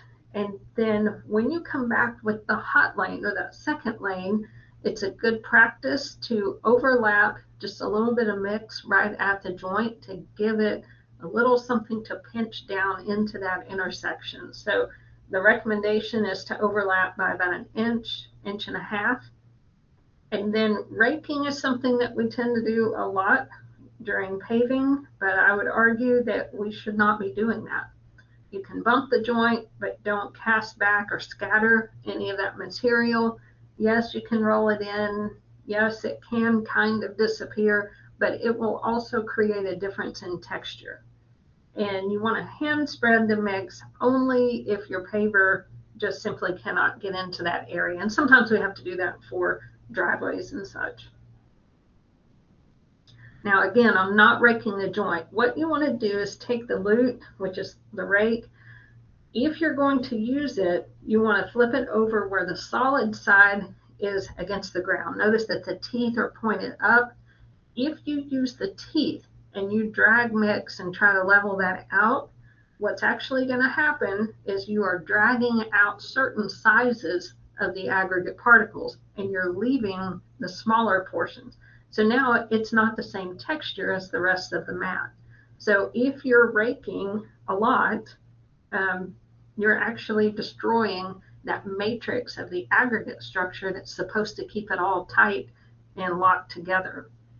So too much raking, not a good thing. I do know that, if the boss comes out on the job, you don't want to look like you're doing nothing. So a lot of people will grab a rake and get after it, but that's actually something you don't want to do. Another thing that you can do to try to get good compaction at the joints, remember for transverse joints, we said the best option is to use that butt joint. You can use this strategy also. So a lot of times if you're milling, that's kind of what you end up with, is the option of the butt joint along that longitudinal edge. But if you've paved one lane and the edge of it looks really raveled and bad, go ahead and cut that back and make a nice solid vertical face to pave against. You can also seal the joint. Notice in this picture we're placing tack for the second lane, and over here that outer nozzle that's right against that cold lane, notice how the nozzle is turned to the edge to spray some tack coat against that vertical face so that when the second lane comes along, it's a little bit of extra glue to help it stick together. We also have some nozzles with some missing stuff. Now you can use some other products to help seal the joint. This might help in some cases. It's actually a whole lot of extra work. I don't think it's usually worth the effort that you have to go to. The problem is it can do a great job of sealing right there at that intersection, but if you have low density, say an inch or two away from that, it's not really helping the density just off of that joint. So you can still have water infiltration there. But if what you're seeing issues with is literally right at the face, this might be something that could help. And then the notch wedge joint maker, this has become essentially a standard in Arkansas for state work. And this is a fixture that gets attached to the end of the screed, just inside the end plate on the screed. And it kind of makes this little notch and wedge shape that you see there. But what's happening is it's fanning that out, kind of feathering it out, so that when you come back with the second lane, you have two thin layers, and the heat from the second layer helps bond it together, which is going to help that lock together a little more than just the standard butt joint. It's actually been pretty successful we're seeing a much better result in terms of density at joints, and it does help with that aggregate interlock. Now, some of you may have heard of the safety edge. That is a little bit of a different thing, same concept. It's still a fixture that goes inside the end plate on the screed, but it's not going to put the notch and then the wedge. The wedge on these is a 1:12 slope, and the safety edge is a 3:1. Same basic concept, just different shape. This is what it looks like after the notched wedge has gone through. You can see that shape there, and if we look kind of more down the road, you can see there's that little thin layer, so we're getting some overlap, and that's in an effort to keep the permeability or ability of water to go from top to bottom through that layer, just by giving it that extra feathered edge. Another option, these are much less common because they're pretty expensive, but it's a great idea. The concept behind it is fantastic. Joint heaters, and this is where you take these panels, infrared heating units that just ride a little bit above the surface of the pavement, and it reheats the cold lane just ahead of the paving that's coming on, so that you don't have a cold and a hot lane. You have a much better mesh between the two sides of the material. So we get this part heated up, looking underneath there. Don't touch it, super hot. And then joint bond is another method that can help.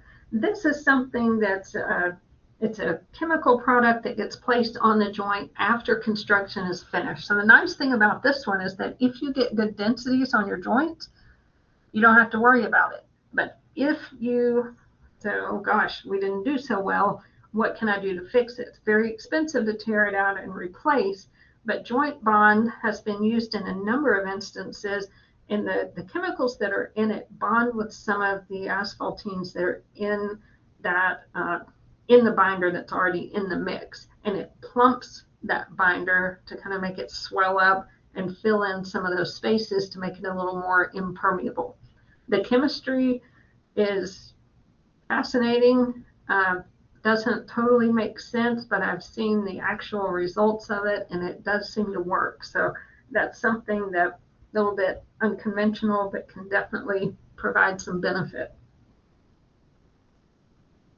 Another thing to think about in terms of your longitudinal joints is the lane pulls. Plan ahead. Where are you going to pull lanes? If you've got tapers, merging lanes, passing lanes, and you have variable width, you've got to do something with those joints. So think about that. And remember that your longitudinal joints sometimes kind of accidentally serve as your lane lines if the striping gets old or it can't be seen because of weather. But keep the joints out of the wheel path as much as possible. Remember to offset your joints for multiple layers by at least 6 inches, and think about your driveways and all that kind of thing. So as an example, say we've got a 4-lane roadway, 12-foot lanes, we've got 2-foot shoulders. I could pull this as the 2 12-foot lanes in the middle, 14-foot on either edge. That would encompass the outside lane plus the 2-foot shoulder. That means that we've got a longitudinal joint right at the same area we've got the lane lines. So traffic should not be directly on those joints. That's what we want. But let's say I've got a city street, I've got 36 feet of available area, and that's going to be 2 lanes, may or may not even be striped, but sometimes that 36 foot allows for 2 vehicles to pass plus some on-street parking. And if I pull this in 3 12-foot lanes, what's going to happen? If people see this, whether it's striped or not, you feel like the middle of the road is kind of that lane line where you should stay on your side, and you're going to be a little off of the center, so you end up with the wheel path being right on top of a longitudinal joint, and that's really not what we want. So we could pave 2 18-foot lanes, or if I don't have a paver that will accommodate that, maybe I do 2 12-foot lanes and then 2 6-foot pulls. It's not going to be as efficient, but it should last longer because we're not placing those wheel paths right in the same spot as the joint. On tapers, We've got some options. What would you choose here? Option 1, option 2. The red line is where your longitudinal joint would be. What do you think? Well, I would choose option 1 because, and this is primarily because in this particular situation, the left lane is the primary lane. The outer lane, those are the folks that are having to merge over. So there should be less traffic in that right lane that's having to cross over that longitudinal joint. In option 2, all the cars in the primary lane are going to have to drive over that joint. Not that it wouldn't work, but I think looking at it from the aspect of trying to keep as much traffic off of the joint as possible, option 1 is going to be the better choice. All right, any questions here? All right, I believe there are no additional questions at this point. Very good.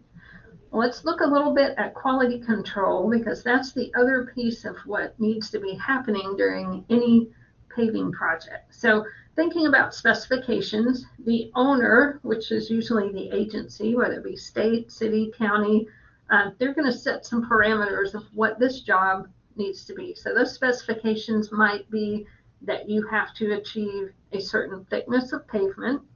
So maybe a minimum value, and anything after that, you know, that's kind of on you. Required rate or yield might be how many pounds of mix per square yard, some measurement of area. Usually 1 inch of thickness is about 110 pounds per square yard, so we can use that rule of thumb to kind of work back and forth between the two different systems. And that's something that you might want to check once an hour, at least every 1,000 foot. You don't have to check every truck, but overall, what is that rate? How is that averaging out over some distance of paving? Sometimes your automated pavers will over yield this just a little bit, which is not bad from a performance standpoint or structural standpoint, but it might be a problem from a financial standpoint, depending on what, you know, if you can get a change order to be paid for that extra mix and such, or if you're on the paying side, are you going to end up having to pay for something extra that you didn't actually ask for? So make sure that your pay items and your specifications align with something that's going to work for you during the project, while also protecting you in what you need. Some of our specifications are much less geared toward the thickness or the rate, and may just say, you know, we want it smooth. And there might be a smoothness requirement that doesn't really give a required thickness. But we know that if we put a thicker layer on top, we have the ability to average out some of that roughness that may have existed previously. So to get a required smoothness, maybe that means that you do some profile milling, maybe you do some leveling, but you do what you have to do to get that level of smoothness. And then we're going to test some mixture properties. We're going to test density, and quality control is usually performed by the contractor. Whoever's doing the work is going to be doing some checks and some testing to make sure that they are controlling their process, that everything is consistent. And this is huge, because consistency is the most important thing. Then the owner or the agency is going to perform some quality assurance to make sure that those numbers are correct. And a lot of times your pay factors are going to be based on that assurance testing. And the contractor can do all the testing they want, regardless of what's required by the agency. If they want to test every truckload, they could. No one would want to do that, but it's possible. And then if you have independent assurance testing, that's like a third party coming in to, they're not on a side per se, but they might be involved in a dispute resolution or something like that. But we're wanting to verify that what we designed and what we intended to be on that roadway is actually what's getting placed on the roadway. If we did all of the work to design it a certain way so that it will last and carry that traffic, that just makes sense. That's what we're paying for. We're all taxpayers, so we need to make sure that we're getting the most bang for our buck. So to do that, we got to grab some samples. We're going to test them. But if I don't grab a good sample, there's no way I'm going to get test results that are meaningful. So the sampling is just as important as the testing. So we need to get a random sample. It needs to be representative. This gets into all kinds of other topics, but make sure that the sample you bring back to the lab for testing looks overall like this, the whole truckload, that it looks like the mix that's going to the job. Don't grab a sample from the corner that has a different texture just because that was the easiest spot to reach in the truck. But we're saying that if I take this little bit back to the lab and test it, those test results represent however many hundred tons that we're worried about at this point. If it's not representative, the results mean nothing. But we're going to take those tests, we're going to run those, get some answers, and compare those to specification limits. In Arkansas, for state work, we require that the binder content be within plus or minus 0.3% of optimum. That sounds like a small amount, but that is actually a pretty ginormous range. For air voids, we design most of our mixes now at 3.5% air voids. We have a range of 2.5% to 4.5% that's allowed during field testing. VMA is voids in the mineral aggregate. That depends on the size of the aggregates in the mix, but generally somewhere around a plus or minus 2%. But again, that changes. And then field density is a big one. That's the only one that's tested after the mix has been placed in the field. And that is a required 92 to 97% right now. Now, percent within limits is a whole other system of quality control. What we typically do is the contractor takes some samples, the state takes some samples, or the agency does, and then we put those together and look at them. It might be an averaging system. We might look at how far off the target it is and sum all of those deviations. But percent within limits is the most robust system. And the thing that I like about it is that it takes into account variability. So knowing that consistency is critical for a good project, a good outcome, this is a quality control system that really takes that consistency into account. So if we take some samples, let's say that we've got 5 samples and we're testing for air voids, you can see the red dots that represent those answers. So let's say that 4% was our target, and we look at a distribution based on a normal curve, normal distribution. For the samples I took, I could expect most of those to fall underneath this curve. So it might range anywhere from 2.3 up to 6%, statistically speaking, but the ones I got were between 3.2 and 4.9. In an averaging system, that's going to average out somewhere pretty close to my target. It looks good, but it's not really accounting for how much variability is probably within that entire truckload, or those 750 tons of mix that it's representing. The top right graph, though, I've got 5 results that are all very close to each other, which shrinks that curve. So it gets really skinny, gets very tall. That means I have much more consistency and I'm right on target. That's what I want.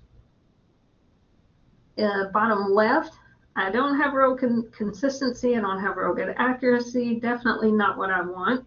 But the bottom right one is interesting in that I didn't really hit my target, but all of the samples were really consistent, which means overall a larger percentage of my results are actually going to fall within tolerance than, say, the top left, where I had overall on average it looked pretty good, but there's a lot of variability. Variability really hurts me in terms of long-term performance.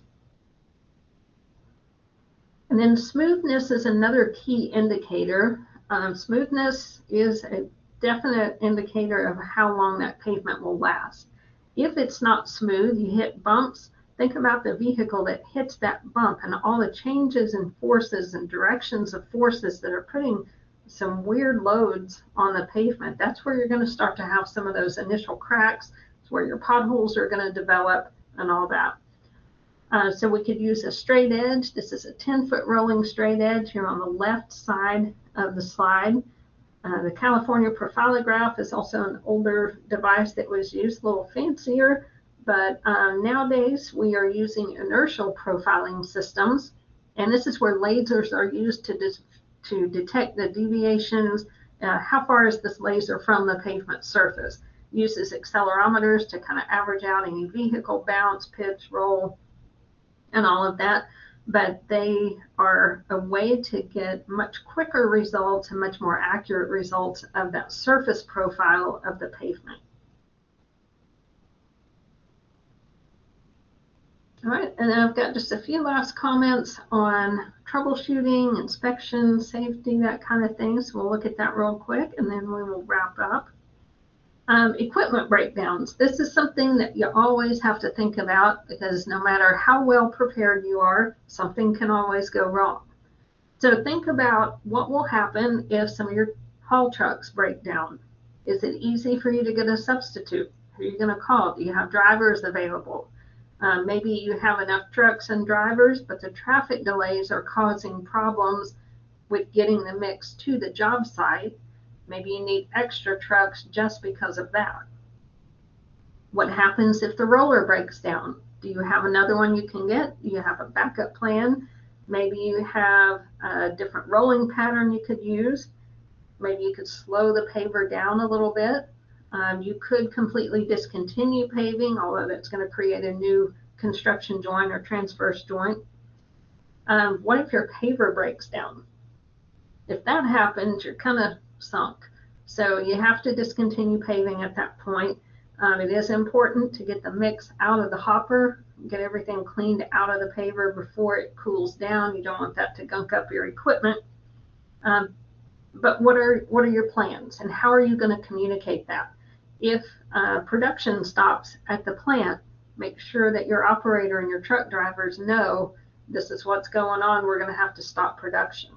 Or if the paver breaks down, make sure you let the plant know, quit sending mix out here because we can't do anything with it right now. So that's going to be communication with your truck drivers as well as the plant. Keep good records. A daily diary is critical, and there's a lot of information that you will probably write down that you will never need again. But when something goes wrong, every detail can help. So keep detailed notes of what's happening on each day, what equipment is being used, how many crew members, what's the weather, what's the temperature, do you have sun, wind, rain. Maybe on one day you had a great rolling pattern, everything went smooth as silk, and you use that for several days, and then all of a sudden one day you're having trouble getting density. Is the weather different? Look at how much temperature difference you had, or maybe the wind had picked up and that's making the mix cool down. You can't get compaction. Keep up with things for pay estimates. What are dates of completion? When things were done? When did you get to a certain point on the job? How many truckloads of mix is it taking? Keeping up with those quantities. That's important for contract situations with pay. And then always checking the tickets. I harp on that a lot, but all the asphalt kind of looks the same. It's in the back of the truck. It's not super obvious that you might have a different mix. If it's a different aggregate size, you'd probably see that, but you can't see the difference in binder types, or this is the mix that was supposed to go to that job instead of that job. Your truck driver is probably not going to know that unless they check the ticket. Now, when you're inspecting, make sure that first you're looking at that surface. Is it clean and dry? We do not want to pave on a wet surface. So make sure it's not got crumbs, it's not got dust, dirt, yuck. Make sure it's swept, there are no puddles of water, and has it been proof rolled? What are you paving on, and is it of good density? If you've got a soft base layer that you've put on subgrade and you didn't get great density there, it is highly unlikely that you will get density on the asphalt layer because you've got to have something solid to compact against. So any problems that you have in the underlying layers are going to show themselves and reflect through that asphalt layer. Look at your tack truck. Do you have the correct rate? Are you getting consistent coverage all the way across the width of the roadway? Are all the nozzles working? Or do you have stripes where you may have some variability across that width? Make sure that it's warm enough to pave. Generally, it needs to be 40 degrees Fahrenheit and rising. Any cooler than that, it's going to make things harder to stick. You're not going to get as good a quality, and your asphalt is going to cool down too quickly. If you try to stick your bubble gum to something that's really cold, it's harder for it to stick. Same thing happens with asphalt. We want it to stick to the ground. And that 40 is pavement temperature, not air temperature. So the ground temperature has much more of an impact than air temperature sometimes. On the paver, make sure everything is in good working order. Everything's preheated. Make sure your screed is level. You've checked any screed extensions, your attack angle, screed plate, all of that. And make sure it got cleaned up good the day before. So scrape off any like those push rollers where it comes in contact with the truck. Sometimes those will get gummed up with a lot of the cooled asphalt. Scrape that stuff off. And the easiest time to clean that off is while it's warm. Once it's cooled down, it's a mess. During laydown, don't stop the paver. Make sure you're keeping a consistent head of material at mid shaft of the auger. When you make adjustments, you have to wait. It takes generally about 50 feet for you to see the effect of a change, say in your thickness control screws. It's going to take some distance, and pavers don't move that fast. So we get anxious because we know that there's something needs to be adjusted. You make an adjustment, and man, we want that instant gratification of did it work? You're not going to know for at least 50 feet. So don't make too many adjustments or you'll kind of lose track of what change created which difference in the mat. Fold your hopper wings when you need to, not too often. And then, do you have any screed joints that are visible? Do you need to adjust something with those screed plates? In terms of mix temperature, make sure it's at least 250 degrees on arrival. Make sure your trucks aren't waiting too long. Keep the tarps on while you're waiting. Look for blue smoke. Blue smoke is a sign that your mix is actually too hot and you're cooking out some of the chemicals that are in there. If you have paid extra to get a polymer modified binder, then what's happening is you're cooking out some of the good stuff that you paid the extra money for, and it's not going to behave like it should have. It's not going to behave like it did in the lab when you did the mix design. If your mix looks a little bit chunky and crusty, you should not be seeing that behind the paver. That's a sign that you've got some temperature segregation, or things overall are cooling down too much, or you're not folding in hopper wings often enough. For compaction, are you keeping the rollers wet? Can you see roller marks after your finish roller has finished? Make sure the rollers are stopping at an angle. Make sure you're getting good density, and make sure you're not building any corduroy type texture into that with your vibrators running too slow, frequency being too low.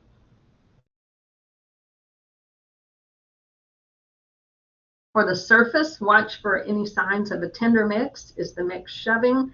Do you have any tearing or checking? Does anything look segregated?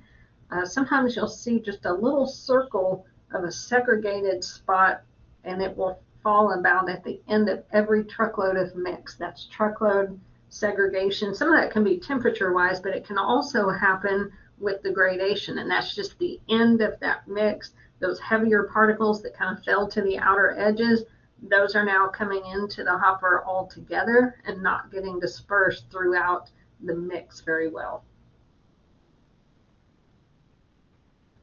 And then rain delays. The weather can mess up so many things on a paving project. So we watch the forecast, we try to plan ahead, but it doesn't always work out that way. So in general, what I recommend is if you have light precipitation, just some sprinkles, there's nothing ponding on the surface, finish the area that you have tacked. Go ahead and get that much done, and then you'll have to quit for the day. If it's a real short passing shower, not super heavy, keep the mix in the haul truck with the tarp up, wait for that rain to pass through, and then sweep any moisture from the surface, make sure that it's dried off enough. But then if you've not lost too much temperature, you can go ahead and place that. And if the mat looks consistent, you're probably okay. Now, if you have a significant shower that comes through, pretty much all you can do is finish placing the mix that's in the paver, and then you've got to quit. You may have to turn some trucks back to the plant. But those are things that keeping an eye on radar can be really helpful and keep you from wasting mix. But if you place it on top of an area where you've got some puddles and ponding water, the odds of that really sticking in place are very slim. All right, questions? I believe that is everything. No additional questions. All right, good deal. Well, I have some questions for you. So I'm going to do a couple of questions here before we wrap up. Looks like we're just about out of time, but okay, that should be on your screen now. When is it most appropriate to return traffic to the newly paved surface? Okay, looks like most of those answers coming in are correct. We're going to wait till the surface reaches somewhere around 120 degrees. Immediately after finish rolling is too soon. It's still going to be movable. We don't want traffic to scar it. 24 hours, usually we don't have the luxury of waiting that long. If you can, go for it. But 120 degrees is right. And I'm looking at the time. I misread that a second ago. So I'm going to skip the next one and go to that final slide. I appreciate your attendance today. If you have any questions, feel free to shoot me an email. And when you close out of the webinar, there should be an evaluation form. I would be interested to hear any feedback that you have. So hope you enjoyed it and learned a little something. Hope you have a great afternoon.